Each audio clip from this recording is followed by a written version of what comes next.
Today is day 3,287 since Flint has had clean and safe water. This ticks on. We're already talking about what to do for the 10-year in a year because it doesn't seem like things are going to be any different. However, with all of the problems, the poisonings, the sufferings, the deaths, and the trauma, the layered ongoing trauma, there have been wins. Because the Flint residents are strong, because we are smart and we are resilient, and we're not taking this for an answer. Whatever this is, insert an expletive, whatever word you want to call this. We're not taking this. We're not taking this bad water. We're not taking this $12, this little piecemeals of things.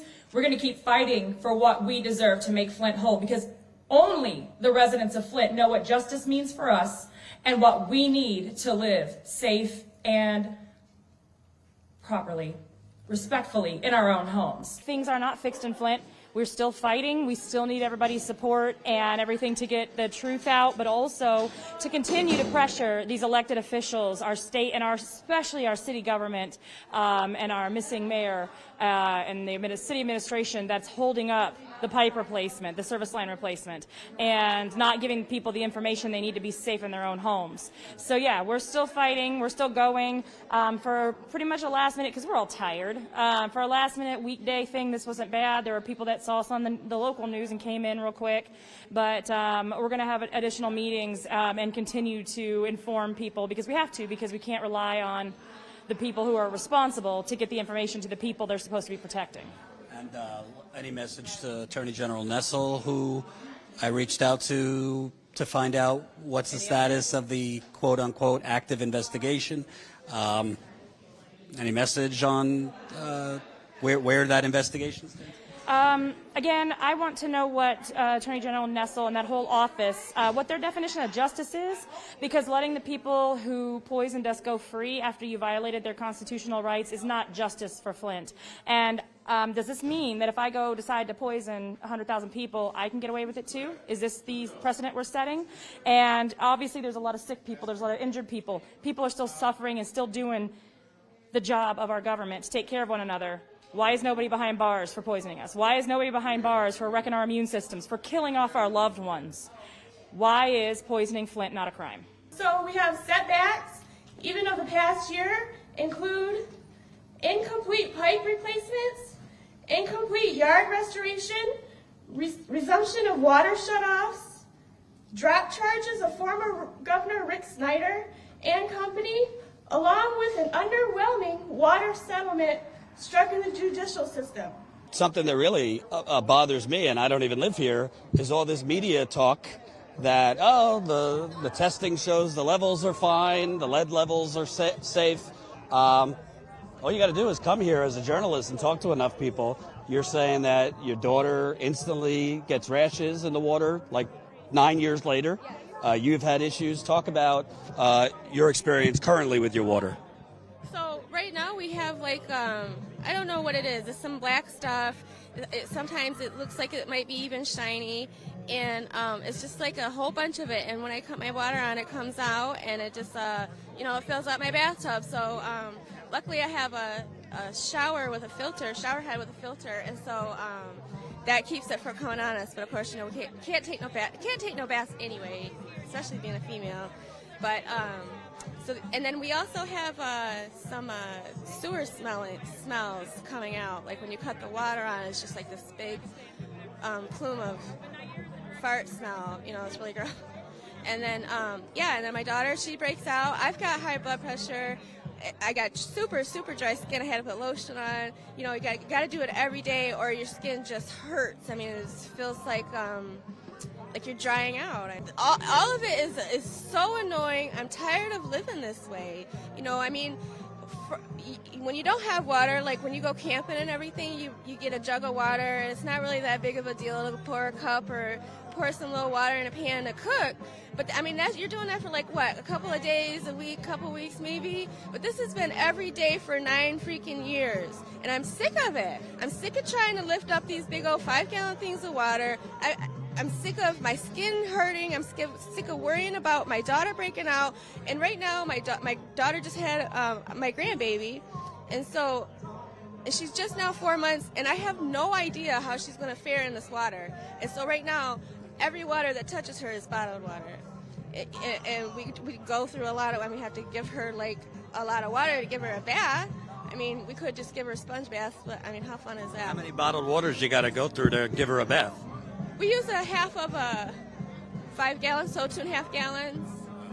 But, you know, I mean, one of those things is like $13, $14, one of those big gallons. So we got 3 of them now. But, you know, they empty out quick, and then you got to go take them back to the store. This is like 2 times a week, you know, having to go get water. Plus, you got to pay your poison water bill. Just 9 years. That's just something that really has surprised me. 9 years. When we look back at some historical moments in our country, 4 years is how long it took for World War I. 6 years, how long it took for World War II.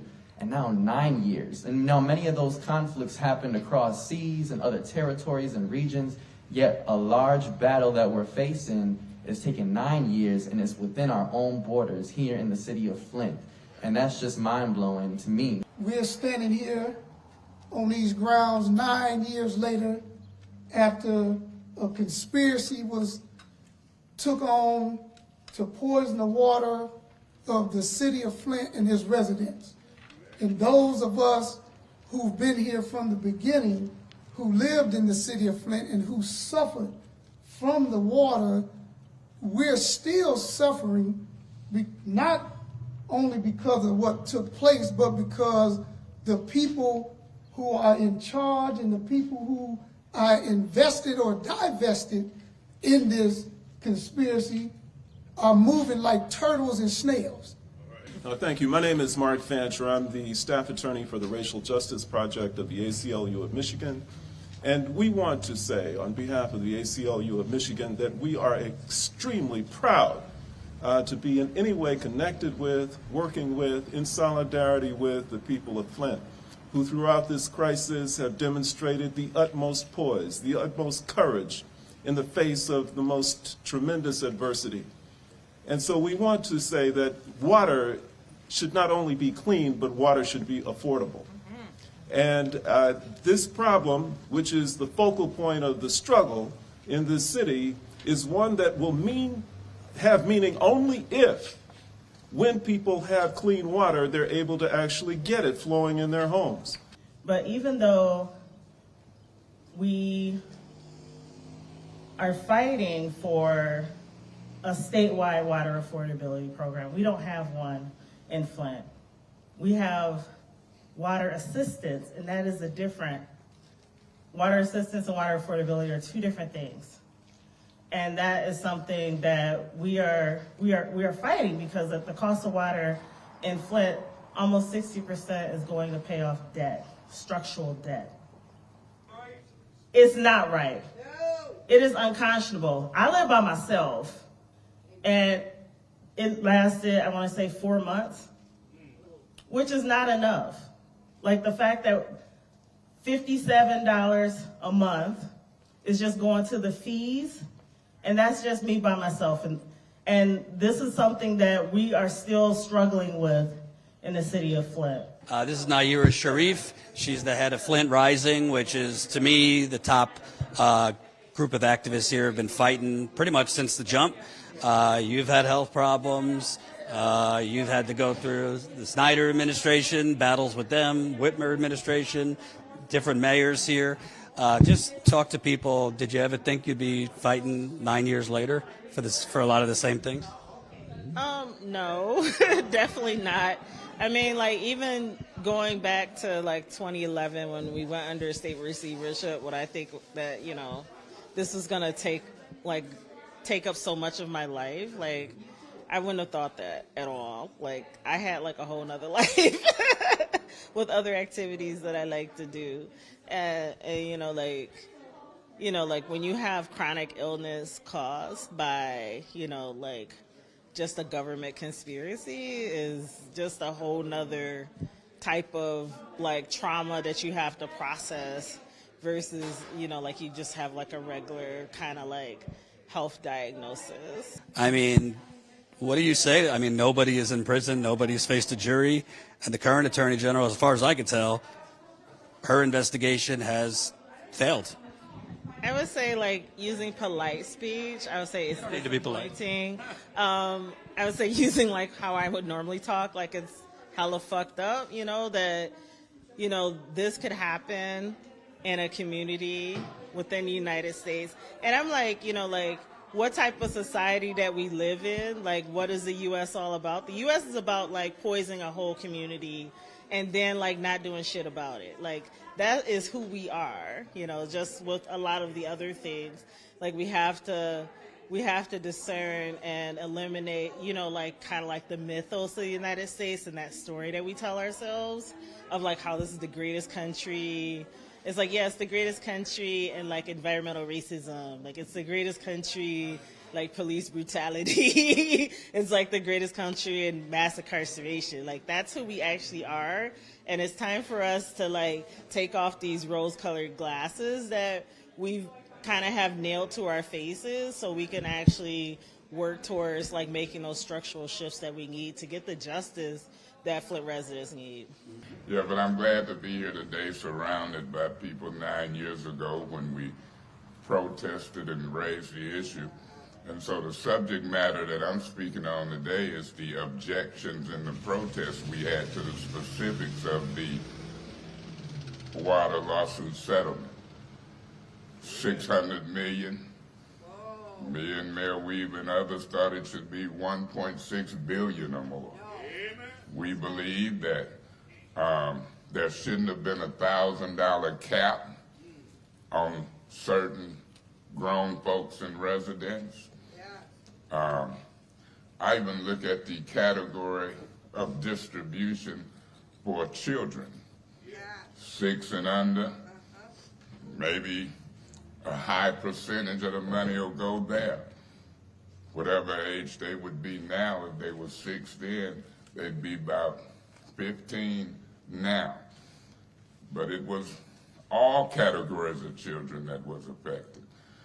Adults, property owners, business owners. My position is that it was wrong to put a cap there. Attorneys came in, they taken $200 million off the top or so. I don't mind attorneys getting their fees, but, take it off of $2 billion, not $600 million. 9 years later, not one person has faced a jury, not one person is in prison. We have an attorney general who restarted the investigation. She fired a lot of the original prosecutors. And as of today, all her cases were thrown out by the Michigan Supreme Court. How 9 years later, there's no justice, and there's not really great chances for any convictions because a lot of the statute of limitations have already passed. Well, I think some of that was intentional. It was calculated. It was political. If you look back at history and see who Snyder supported for governor and favors owed and was it intentional or unintentional legal mistakes, the bottom line is Todd Flood and his crew had that stuff ready to go. They never should have dismissed his charges, never should have dismissed them millions of dollars worth of work and hours of sworn court testimony to go to a one-man jury. It was not necessary. It don't even make sense to me. So I'm highly suspicious of people politicking in that criminal proceeding to help some folk out. You think the current Attorney General and her team intentionally messed up? I'm Councilman Mays, and I'm saying it's a high thought in my mind. It's a belief that as long as I've looked at politics and favors, you can't get it out of my mind. The reality is they dismissed sworn testimony, admissions, even fraudulent bond sales and things of that nature, and you just don't do that. I've never known somebody to have sworn testimony and stuff being ready to go to trial, and then they dismiss it and start over. That never have made sense to me, unless I look at some slick move to help somebody. Last question. The current mayor, who is not here, Sheldon Neely, he says the water's safe. It's really just a trust issue. We got to regain trust with the residents. But he points to the EPA testing, and everybody says the water's safe. You're a straight shooter. Do you trust the water here? I don't trust the mayor here. He wasn't here during the fight, and he ain't here now. And he's shortchanged the residents, him and Gretchen Whitman, by selling and certain council members for $600 million. It should have been more. No, we're all skeptical of the water. When you look at the settlement that deals with residential service lines, you got businesses and schools and old buildings that's in the community that has never had any remedial relief to this day. And so, you got to look at the big picture. When you talk about Flint, you don't just talk about residential houses. You talk about commercial, churches, and other places. I go a lot of places where water fountains ain't even on right now. So, people can believe what they want, but some of us are going to be skeptical from now on. We've seen skewed test results. We've seen people not test properly. And those concerns were here then. We discovered them, and they're here now, particularly when you got a mayor who tells half-truths and sometimes outright lies. He reminds me of Santos, that guy out of New York. I want to talk about the water crisis in the context of environmental justice and how it links to these other things as well that we keep experiencing in our community. So the fact that Flint was targeted and was held hostage to financial, trying to save money for companies and for the state over our lives and public health is an act of environmental racism. And the fact that it's taken so long for the settlement to come to us is an act of environmental racism. And the fact that there was a cover-up is an act of environmental racism. There's so many aspects to the water crisis that can't just be thought about in terms of just social justice. This is an intentional targeting of our community as a predominantly Black community.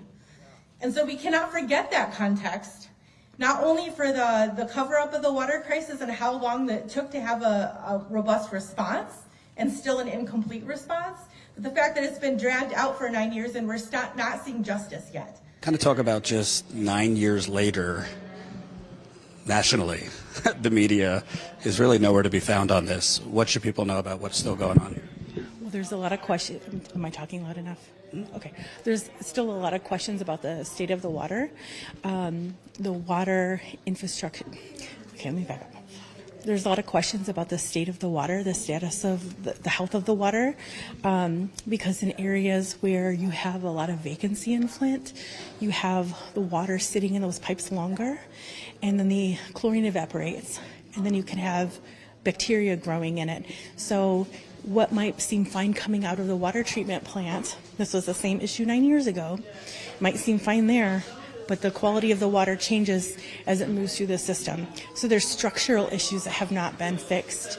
Like for example, if there's a closed school, you would have larger pipes where you would have had a lot of water use, but now that if it's vacant, or even a neighborhood where you have a lot of, residential homes that are no longer in use. There's a lot of abandoned homes in Flint. Yes, and so that's where you have, the water use is going to be lower, so that water's not moving through the pipes. So there's a lot of questions that people have in the community about whether this is safe, and we're not naive enough to just trust that it is anymore. We have to protect ourselves. There's also residents I talked to that tell me they're still getting rashes from the water, so obviously if you're getting rashes when you shower, that can't be the safest water. That's right. Yeah, and I've heard people say that there's one gentleman who said that he has mold growing in his pipes. I haven't independently verified this yet, but you just have a lot of people in different parts of Flint having different reactions to the water, seeing the water, coming out different levels of quality from their own pipes in their homes. It dawns on me every time because I've been here for a few anniversary dates. The crowds get smaller. I don't see any national media. just talk about how people in this community sustain and keep the fight up. It's hard when year after year, not a lot changes. Well, I can say it like this. Gil Scott-Heron said what? The revolution will not be televised. That can sum it all the way. So when you say that, you got to have small stature media like yourself. You know, ATN News Media Group. You got Flint Beat here. Local groups that's here. People who really care and still concerned.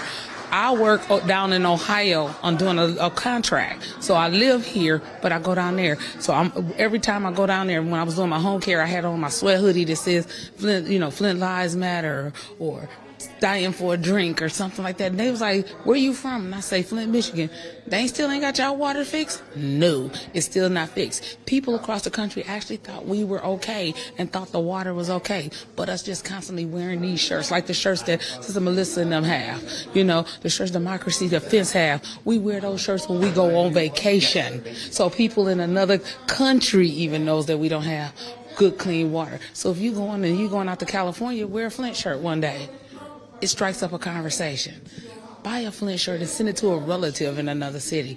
It'll strike up a conversation. And they even say, thank you for sending it to me, because it strikes up a conversation, make people aware. But if we don't make the people aware ourselves, won't nobody else care. We got to show we care ourselves. And the crowd keep getting smaller because people are getting tired of fighting. They saying they ain't going to never do it. Forget it. It don't make no sense to go down there and try to do nothing. Why? Why are we going to try to do it?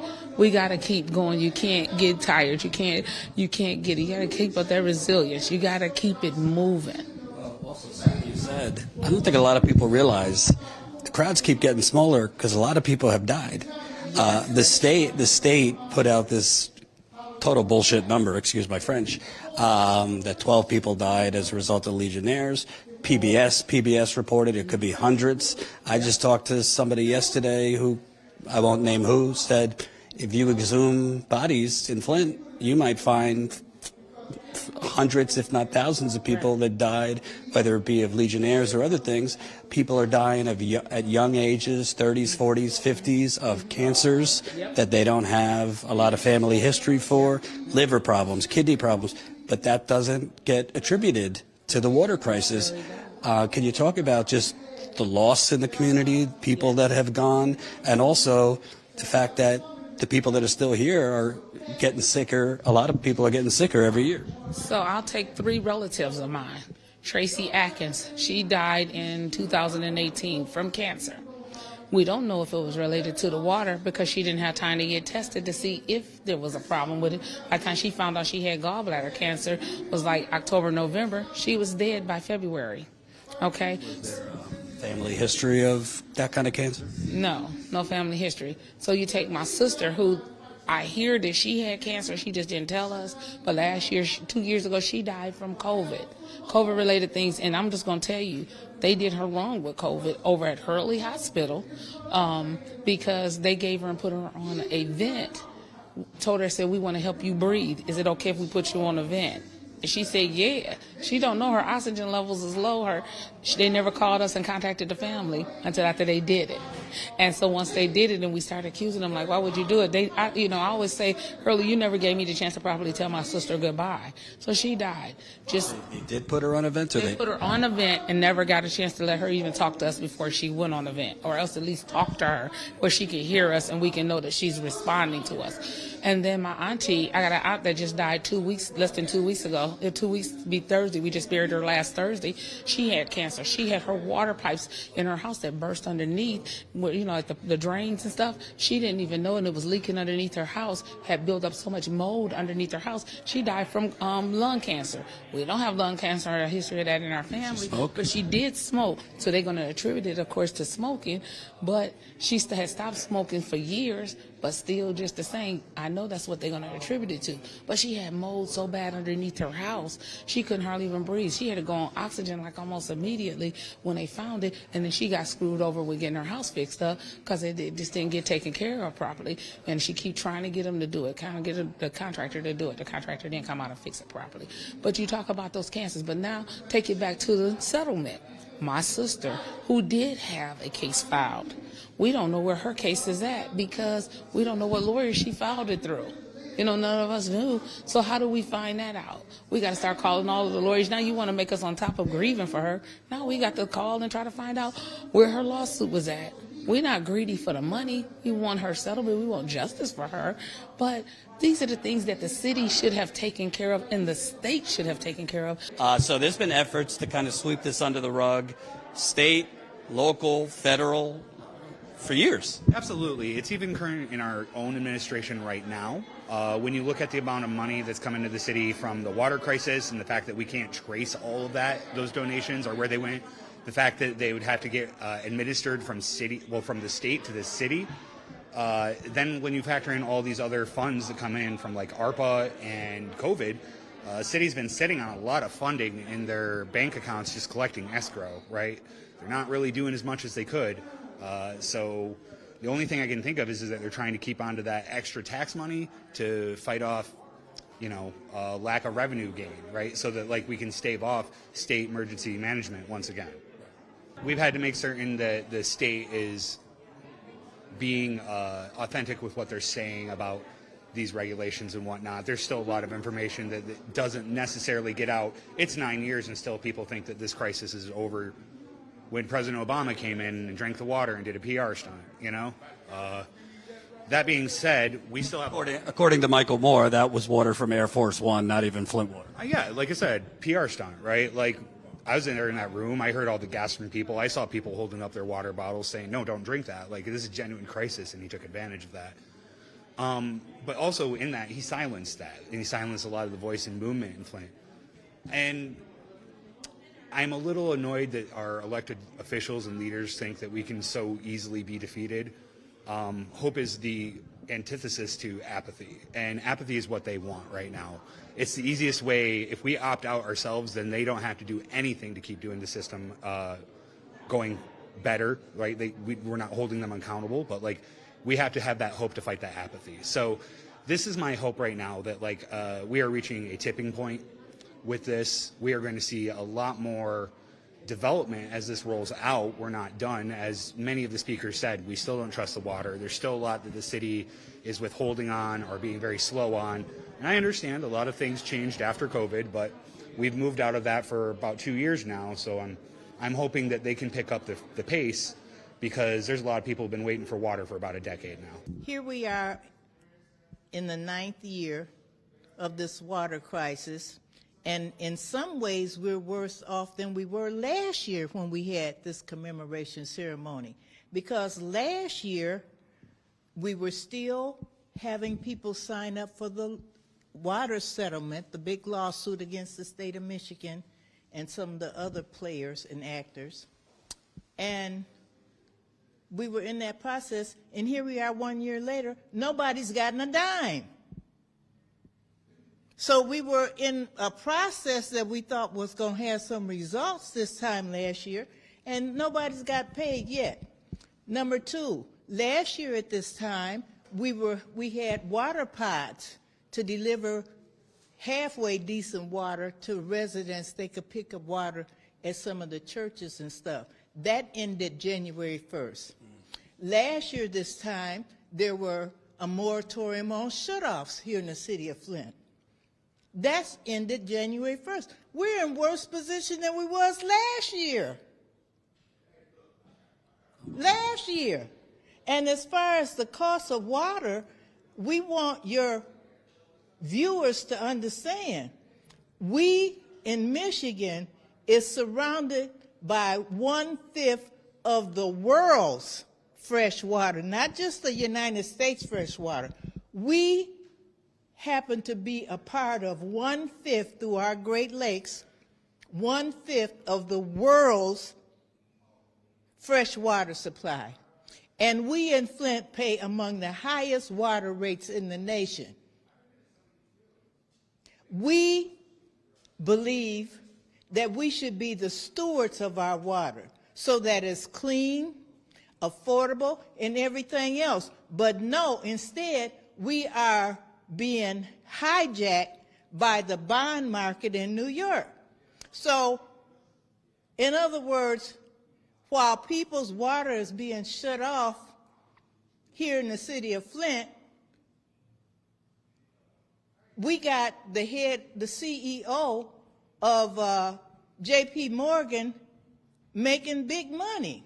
And what you're talking about, so people know, is the original reason Flint used the Flint River was because there was a brand new water pipeline being built that Flint was broke.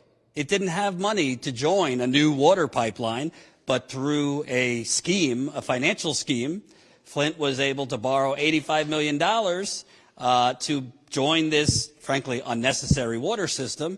And now we're still paying them back. You're still paying off those bonds, and that's why your water rates are so high. As a matter of fact, 60 cents out of every dollar that we spend on our water bill goes to the bond market. 60 cents out of every dollar.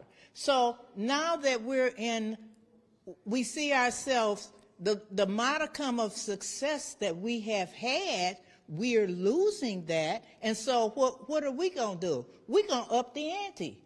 So we're beginning to plan a national campaign to find attorneys who's willing to challenge this bond deal, because that's been lurking in the background. Even Schuette was headed towards that type of investigation, and our current Attorney General shut that down. We're going to go around her. We're going to do a nationwide search and get some attorneys who are going to come in here and confront that bond situation. Because when we talk about water affordability, if you're talking about 60 cents on the dollar being hijacked by Wall Street, if you could get out of that, it would be a water affordability plan. Right. And let me ask you about that. I reported last year in The Guardian, the original prosecution team, they were building a major racketeering case against state officials for the financial fraud that led to that bond deal. My sources, they handed that off to the current Attorney General's team. The current Attorney General's team, they didn't do anything about it. They didn't prosecute anyone for the bond fraud, and we know that the charges were recently dismissed. Why would they not go after the money? Well, here's what we say. It's only two reasons that these charges have not been pursued, and it's only two reasons why the current charges that they did do were dropped. And it's only two explanations, either incompetence or treachery. It's got to be one of those two, and maybe a little bit of both. But we can't worry about that now. We can't allow ourselves to be bombed back into the Stone Age with all these decisions that's being made. As I say, we're worse off in this 9th year than we were in the 8th year. So we're going to try to get some legal assistance from somewhere. There's got to be some bond attorneys and corporate fraud attorneys out there somewhere willing to come in here and confront this. The other thing we're doing, we're going to support the woman out of Pontiac, Brenda Carter, who has introduced a bill to get rid of the emergency manager law. We call it the dictatorship law. And now that Michigan has Democrats in the House, Senate, governor's office, and so on and so forth, we're upping the ante on that. We're going to give all the support we can to get that undone. Because your viewers may or may not know, that law is what triggered the switch to the Flint River. If we didn't have emergency manager, we're not saying they could have never did it, but the emergency manager law was the trigger and the weapon that they used to do this dastardly deed. This is like one of the issues that it's a failure at the federal level, because we have the Lead and Copper Rule under the Safe Drinking Water Act. We don't have a Safe Bathing Water Act, or we don't have a Safe Cooking Water Act. And like these water tests are a snapshot in time. So it's basically at that particular time, when you did that draw, this was the result. Like, it doesn't measure what happened the day before or the day after. It's almost like when you go to the doctor's office and you get your blood pressure. that was just there. And a lot of people, like when they get their blood pressure taken, they're like, oh, it's slightly elevated because you're nervous because you're at the doctor's office.